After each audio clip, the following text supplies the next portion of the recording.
So if you guys have a Bible, you can open it up to both John chapter 11 and Luke chapter 10. And as you're doing that, let me update you on what's going on. We are back in the Heart Renovation series. We are, probably a little bit over halfway done. We are over halfway done. And wanted to kind of bring us up to speed because some of you guys are new to our church the past couple of weeks, last couple of months. And so I just wanted to kind of go over what Heart Renovation is all about. And the idea is this. When we look at the scriptures, we see that Jesus is interested in a moment. He's interested in salvation, but it's not all he's interested in.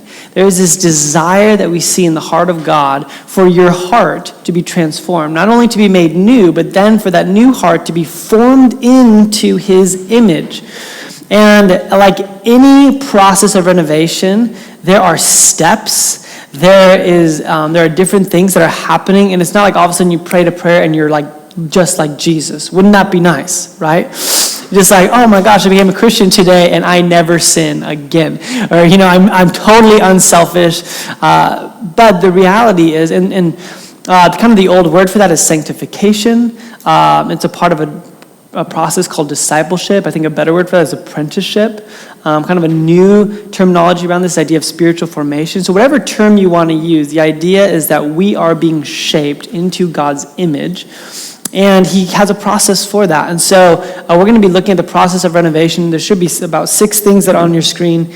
Number 1, every renovation should, not all of them do, but should start with a design in mind. There's a goal for this renovation. I was talking to the sweet couple who are renovating a house in Oceanside this morning, and they're like, yeah, we didn't start with the design, and now we're just so in over our heads. And so I think it's important for us to know that God's just not doing random things. There's a purpose and an end goal, and ultimately that's for you to look like Jesus. That's a design. But after there's a design set in place, the very first thing that happens in any renovation is demo. There's things that need to be moved, removed, changed. And so we spent the month of February talking about demo. We talked about sin, suffering, different things in our life that we kind of like to cover up, but God is interested in getting into, and through his grace and love, beginning to change those spaces. Once we allow God to have lordship over the design of our hearts, we've let him renovate our hearts, we really enter into what we call discipleship, and that can be summed up in this idea of practicing the way of Jesus, right? It's this apprenticeship. We're practicing that way. And so there's 3 things. Our foundation, which is what we're going to be ending tonight, talking about the foundation, is all about being with Jesus. It's not a performance. It's not an act. It's simply being with. It's a relational, proximity, intimate type of idea that Jesus wants just to be with us and us with him. That's our foundation. That's the core of what we're trying to do. We're going to be talking about them tonight. Number 2 is after the foundation is set and laid, then there begins to be framing. This is the stuff that, if you've ever driven by a construction site and you see just like a bunch of equipment, all of a sudden you start seeing the framing go up, you start to be like, hey, I kind of see what's happening there. This is the part of our apprenticeship to Jesus when we begin to start being transformed. We become like Jesus, and we're going to be beginning that in the next week or 2. And what does that process look like? How do we actually change?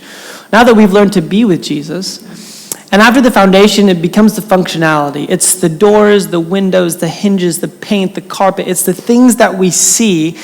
And that's kind of defined by doing what Jesus did. This is our actions, our behaviors. This is what people see in us. And I think a lot of times people jump right to that, right? You buy the bracelet, do what Jesus did, right? What would Jesus do? You immediately want behavior, but the reality is that's not really the most important or the first thing that we should be doing. It should flow out of relationship and transformation. Our behavior will begin to follow. It's important. We don't want to remove behavior because Jesus talks about let your light shine before men so that they may see what? Your good works and glorify your God in heaven. There's something about how we act like Jesus that draws attention not to ourselves but to the Lord. And lastly, once that's up, we're going to be ending our series with this idea of home. How do we let our Holy Spirit be how do we let our heart be a place for the Holy Spirit to dwell and call home and move into that space? And so that's an overview of the series that we're in. But like I said tonight, we are specifically talking about being with Jesus and ending that part of our conversation. And my hope tonight is this. We would all leave here not with the finished product, like we've all mastered being with Jesus, because this will take our whole lives, but with this sense of we know it's important. We're chasing it. We want to have relationship, proximity, intimacy with the God that we love and serve and worship. And so we're going to be doing that kind of in a unique way tonight. We're going to be reading a lot of text.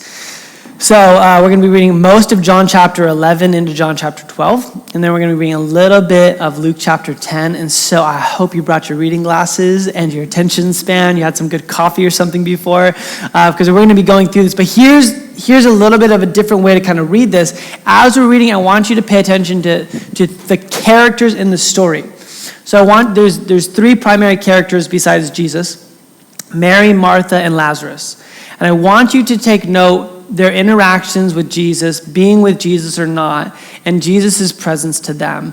And then we're going to be kind of unpacking what does that mean? What is the beauty in being with Jesus? And so, Luke chapter 11, starting in verse 1. Now a man named Lazarus was sick. He was from Bethany, the village of Mary and her sister Martha. This Mary, whose brother Lazarus was now lay sick, was the same one who poured perfume on the Lord and wiped his feet with her hair.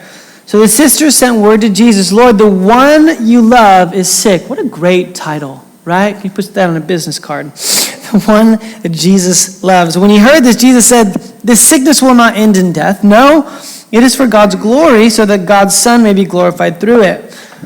Now listen to verse 5. Now Jesus loved Martha and her sister and Lazarus. So when he heard Lazarus was sick, he stayed where he was 2 more days. Kind of a strange response. Jesus loves these people. He stops and does not move. And then he said to his disciples, "Let us go back to Judea." Skip down to verse 17. On his arrival, Jesus found that Lazarus had already been in the tomb for 4 days. Bethany was less than 2 miles from Jerusalem, and many Jews had come to Martha and Mary to comfort them in their loss of their brother. When Martha heard that Jesus was coming, she went out to meet him, but Mary stayed home.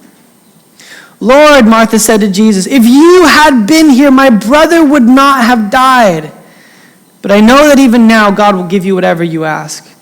Jesus said to her, "Your brother will rise again." Martha answered, "I know he will rise again in the resurrection at the last day." Jesus said to her, "I am the resurrection and the life.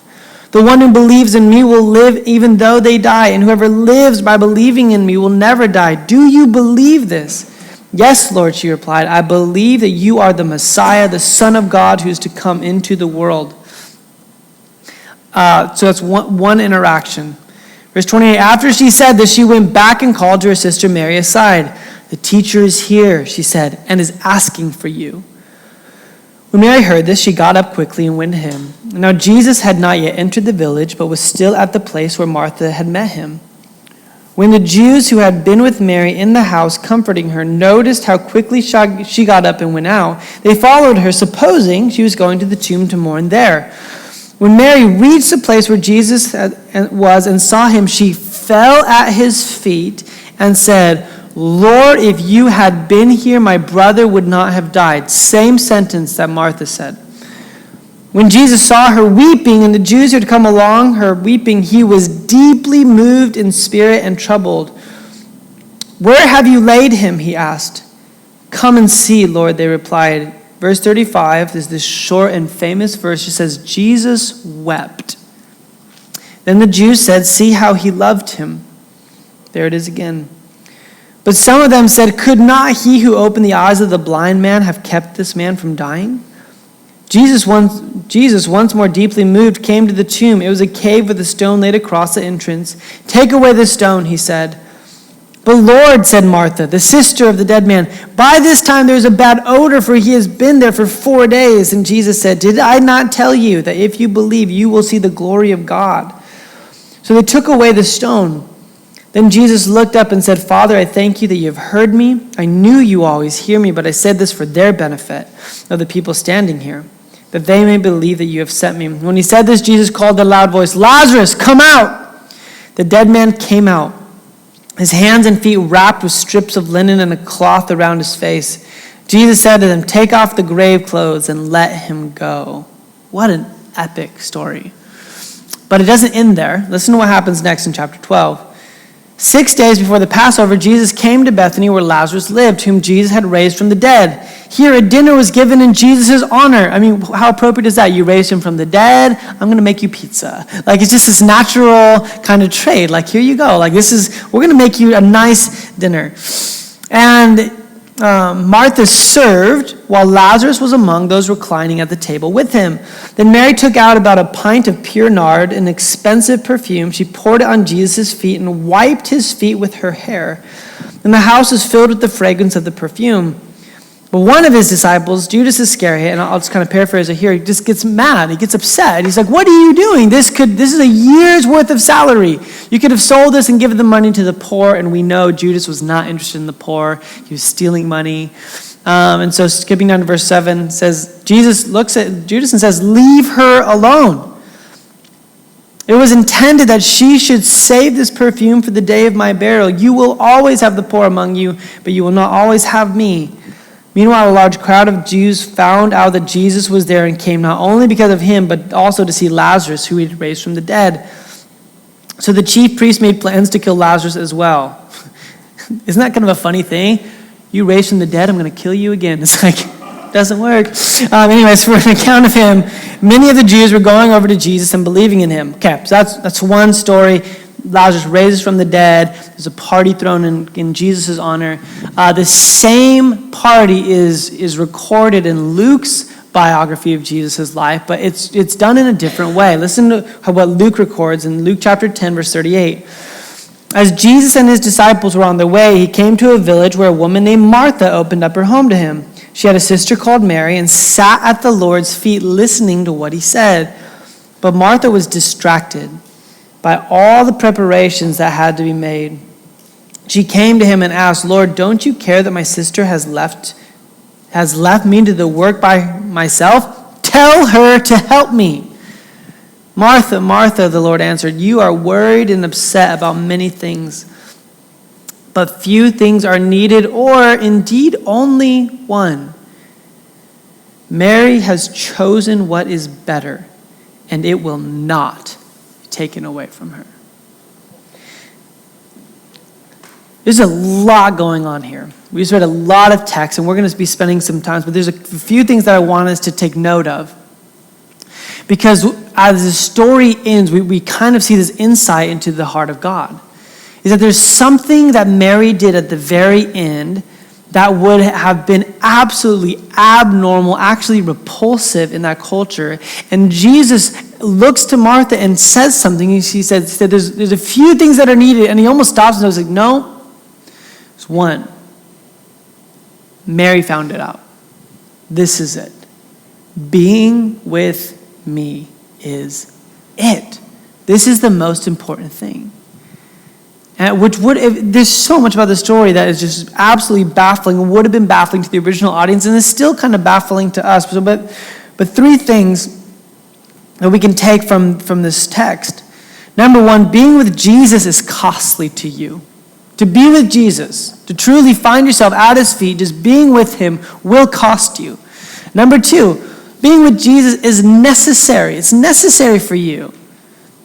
And lastly, being with Jesus is unique to who you are. And we'll talk about that in just a second. But number one, being with Jesus is costly to you. So just a few things that are going on here. Number one, this would have cost her socially and relationally. Because of kind of the cultural norms of that day, women were not allowed to sit at the feet of a rabbi. A matter of fact, to be at the actual foot of a rabbi would have been taking the place as the ultimate disciple, the number one. So Mary finds herself in this place, not only just of learning, but of almost this place of like, wow, you think you belong here? Women aren't even allowed to sit where you're sitting, and you have placed yourself there. And then she goes and she's wiping his feet with her hair, and that would have been an absolutely provocative and horrendous act because the hair of a woman would have been her glory. So she's taking her glory to the worst, dirtiest part of Jesus and is wiping the dirt off of it.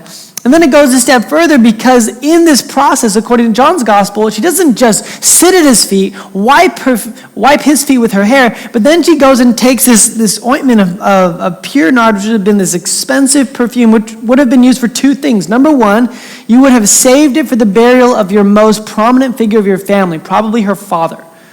So this would have been the most expensive thing she owned by far. And so you would have saved it for the most important, significant figure in your family, or you could have sold that as a bride price to get married. So think about what Mary's doing right here in this moment. She's so overwhelmed and thankful for what Jesus has done, not only in her, but in raising her brother from the dead, that her only response she can think of doing is taking what would have given her the most security for her future and throws it at his feet. What would have given her the most honor for her family and throws it at his feet. I mean, the cost for Mary to sit at the feet of Jesus is astronomical. We couldn't even fathom. We honestly could not imagine what exactly is going on in this moment. And so let's not romanticize, like, oh, Mary gets it. Like, I'm totally a Mary. I'm not a Martha. I love sitting at Jesus' feet. No. This is just almost repulsive how much this would have cost this woman just to have a moment at the feet of Jesus. But this is what I would like for us to point out tonight. Being with Jesus is costly. It will cost your schedule, your calendar, your priorities, your values. Being with Jesus does not just happen. But although being with Jesus is costly, not being with Jesus is more. When we choose to not be with Jesus, it actually costs us significantly more than the cost it takes to be with him. Not only do we pay, our family pays, our work pays, our church pays, when we choose to be people who have other things to do. And this is how Dallas Willard sums it up. He talks about the cost of non-discipleship, the cost of not being with Jesus. And he says, non-discipleship costs abiding peace. It costs a life penetrated throughout by love. Faith that sees everything in the light of God's overriding governance of good. Hopefulness that stands firm in the most discouraging of circumstances. Power to do what is right and withstand the forces of evil. In short, it costs exactly that abundance of life Jesus said he came to bring. The cross-shaped yoke of Christ is, after all, an instrument of liberation and power to those who live in it with him and learn the meekness and lowliness of heart that brings rest to the soul. The correct perspective is to see following Christ not only as the necessity it is, but I love this, but as the fulfillment of the highest human possibility and as a life on the highest plane. And Dallas Willard just says this so brilliantly. He says, listen, it costs to be with Jesus. But when we choose not to be with Jesus, it costs us so much more. And I think about this, how Jesus, in talking about discipleship, in talking about what it means to follow him and practice his way, this is what he says in Matthew 11. He says, come to me, all you who are weary and burdened, and I will give you rest. Take my yoke upon you and learn from me, for I am gentle and humble in heart, and you will find rest for your souls. For my yoke is easy and my burden is light. What a paradoxical sentence. Yokes aren't easy. Burdens aren't light. Burdens are burdens. Yokes are hard. It means work.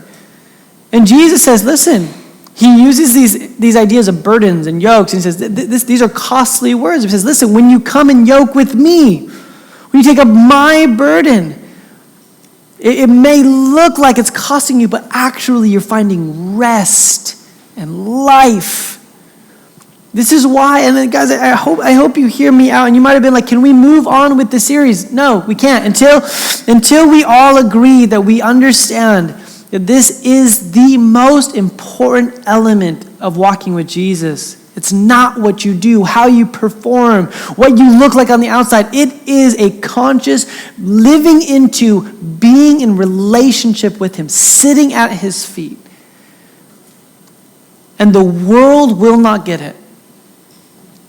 You might not even be able to naturally do it at first, but when we choose to step into it, we'll actually find that the cost of not doing it is always more. Which leads to our second point, that being with Jesus is necessary to you. It's a value. Do you ever notice how cost equates to value? When something costs you something, it increases its value in your heart. I have 2 guitars at my house. I have a $100 Epiphone guitar. I'm pretty sure it's made out of plastic. And I love it. It's a great guitar. I gave it to Jen, I think, when we were dating. And so it's a great gift because now I don't have to ever leave it. But it's the guitar we let Augustine play. And by play, I mean like step on and like mess around with. And then I have this gift that was given to me after I graduated from high school. And it's this Taylor guitar, 710, one of a kind, full-bodied guitar. And I love it. And I don't even let Augustine look at it. Right? Like, he's dangerous. So I'm just like, let's just keep that away. Both are guitars. Both play music. I can write songs on both. But there's something about the cost of one that increases its value in my heart. And I think for us to understand that in order for us to increase the necessity and the value of being with Jesus, we have to be okay with the cost. We have to begin to start saying, you know what, Jesus, this is going to become a priority so that the value and the necessity of it goes up in my heart. Which leads us to our last point tonight, is being with Jesus is unique to you. We're gonna have some fun here in just a moment, but when we were reading through these texts, something I've never really focused on before that was kind of blown my mind is Jesus interacts with Mary different than he interacts with Martha, different than how he interacts with Lazarus. He interacts with them all very much how they approach him. He meets them how they're doing, which is something that I looking back, I'm like, man, I wish I would have spent more time focusing on this. But being with Jesus is not only about how we posture ourselves, but it's about receiving the fact that Jesus is the one who came the distance in the first place. He has come to us. Ultimately, through the incarnation, he became a human being. This is how much he wants to be with us. But it's not just ends at that. No, he chooses to meet us exactly in our wiring, our gifting, our bent, our idiosyncrasies, all the things that kind of make us us. Jesus doesn't say, hey, I need you to fit into this rigid box, and then you can be with me. Isn't that the lie? Don't you look at some people and like, well, it must be nice for you to be with Jesus. You like to read, right? It's nice for you to be with Jesus because you don't have small kids running around. It must be nice for you to be with Jesus. You don't know what it's like running a business. Or it must be nice for you. And we always kind of look at other people like, oh, of course they can be with Jesus. But what I would like to propose and submit to you tonight is this idea that Jesus would love to meet with you however, wherever you are. Exactly how you're wired. And the goal of Jesus is not for you it's not an excuse like, well, that I guess I don't have to change because I can just fine. No. But here's the point. Jesus is not trying to transform you into someone you're not. He's trying to transform you into someone you were always meant to be. But you can't know that unless you actually know who you are. Think about that. You will not be able to connect with God to the full potential that you can if you're unaware with how God's actually designed you. Which is one of the reasons why we're having this Enneagram conference this weekend. It's not the tool, it's not like the best thing out there, but it's a good one. It's one that's been really beneficial for me, understanding this is how God designed and wired me. It just opened up so many doors of how I have felt so connected with him this past year. Listen to what Augustine says, not my son. We are a long way off from talking theology with him. He did turn 3 on Friday, so he's making steps. But this is what Augustine says in his book, Confessions. How can you draw close to God when you are far from your own self? John Calvin in 1530 said, our wisdom consists almost entirely of 2 parts, the knowledge of God and of ourselves. But as these are connected together by many ties, it is not easy to determine which of those 2 precedes and gives birth to the other.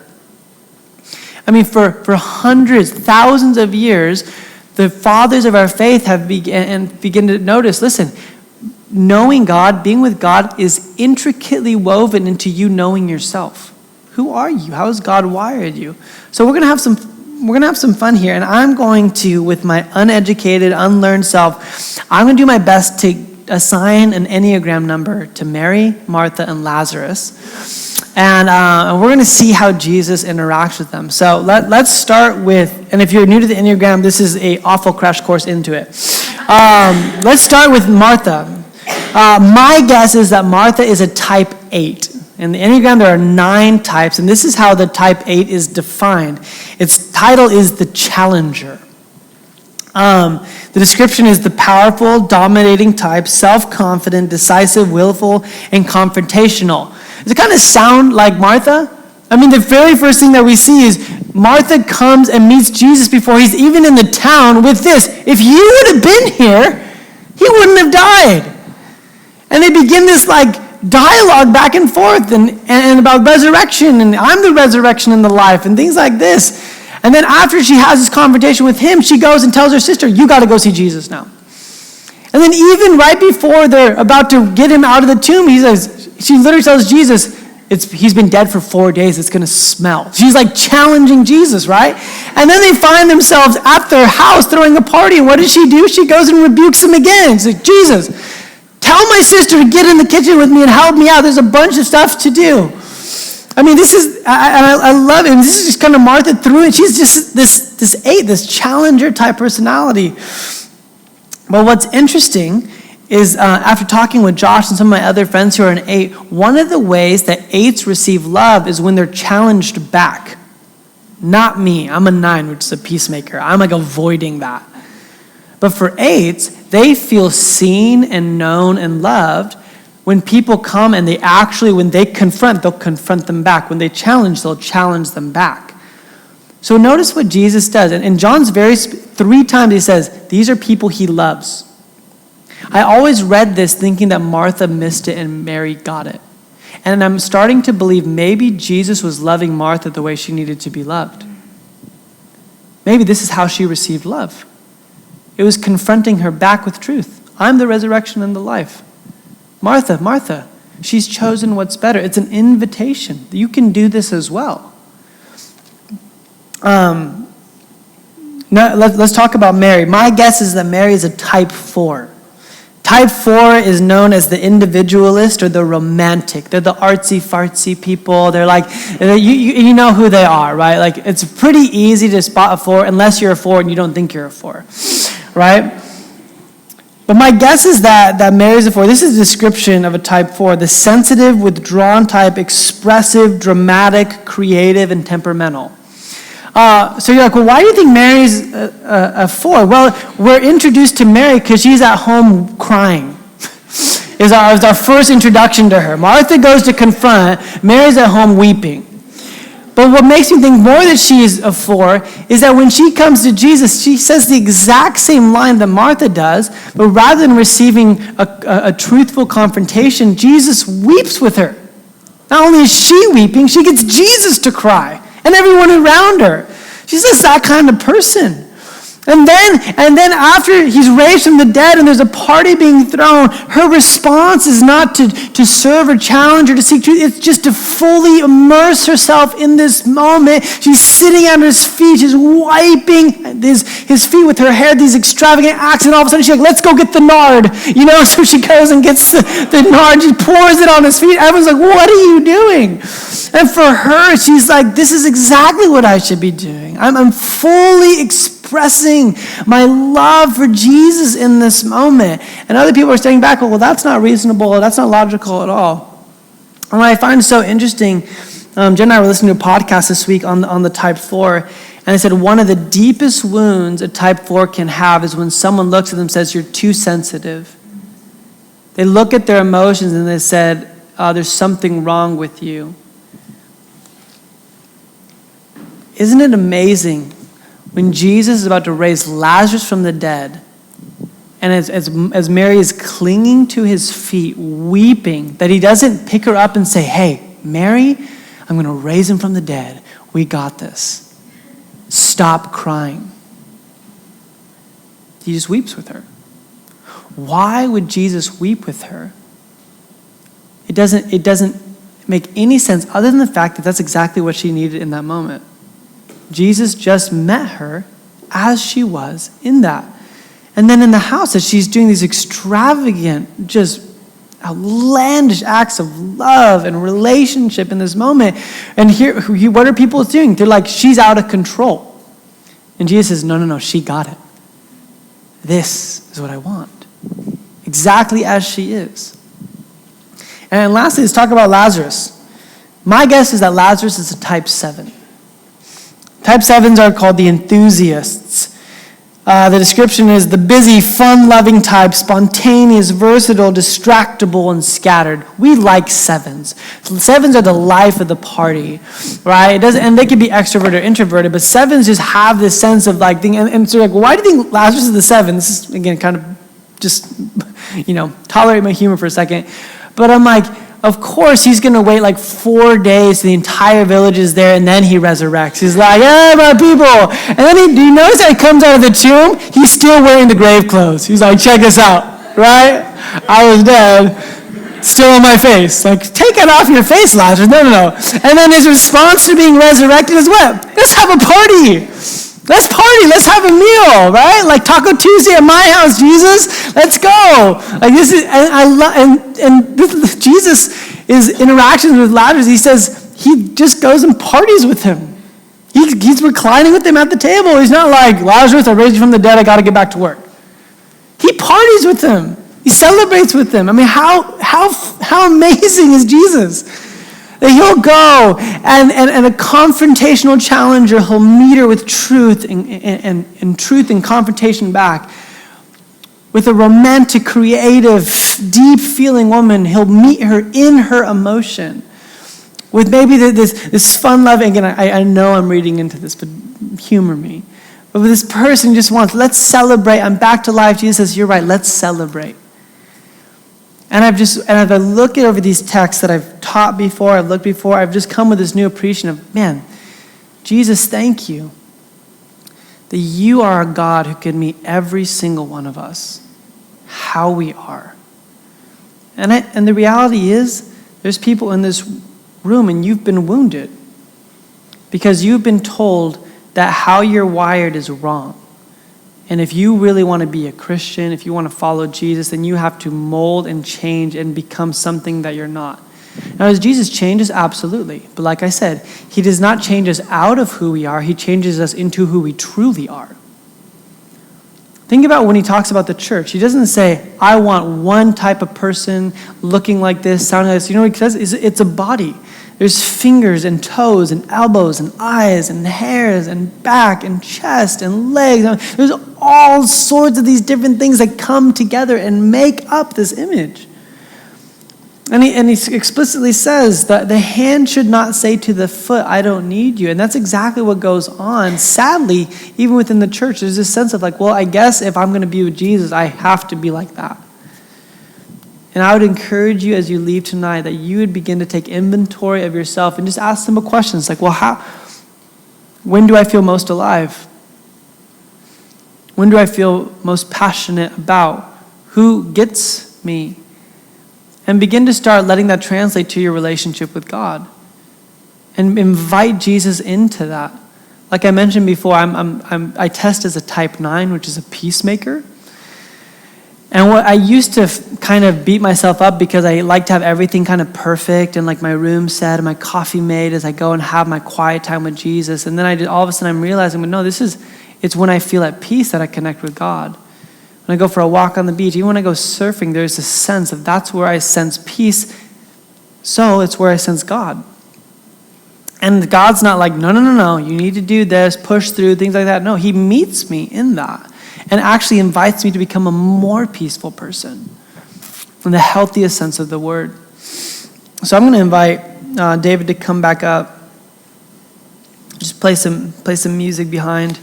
We're going to spend some time in prayer in just a moment, but I just want to end with this story. I was thinking about how good God is that he would meet us where we are, and I began thinking of my dad. I have 2 brothers and a sister. There's 4 of us. And you can talk to them to this day. We all kind of agree. I was always the odd man out. All my siblings are either in like accounting or tech. They all excelled in school, got great grades, take AP classes, went to great colleges, and then there's me. And I always fell off. I didn't do well in school. I didn't connect. But what's interesting is my dad, early on, made me start taking piano lessons. And he wouldn't let me eat dinner until I practiced for 30 minutes a day. And he didn't make any of my other siblings do that. And it was frustrated the heck out of me. Like, come on, why me? But in junior high and high school, as my brothers and sisters were kind of finding their niche in the world, and I was feeling more and more lost, I started finding music. So I started playing in bands, and I led worship, and I started a punk band in junior high called Possum Rebellion. It was awesome. And that turned into it kept morphing into kind of punk and emo, and all of a sudden I ended up in this screamo band by the time I'm out of high school. And I remember my dad, who's like my brothers and sisters, and is a lawyer and very educated and very academic. And I remember one of my first shows in my punk band, and I had drawn this cartoon sketch of my band. And without my knowing it, my dad had taken that image, took it to a shop, and made t-shirts of it. And he shows up at this basement church show with 20 kids there, just totally ready to rock out. And he walks in wearing it, and I'm kind of embarrassed. I'm that's not punk rock, Dad. You can't just wear a shirt with my face on it. And this is the other part of me. I'm I know you don't get anything that's going on here. You don't like the music, how loud it is, the atmosphere, but you're here. And as our band progressed and we played bigger shows in different venues, we got louder, and I started screaming in my band, all these things. I remember driving in cars with my dad. He's so why do you do this? He was just to this day, I think just totally confused. But I kid you not, even as I graduated high school, I remember going on tour, playing our last show, and I remember my dad showed up in the back of the room with my band's t-shirt on.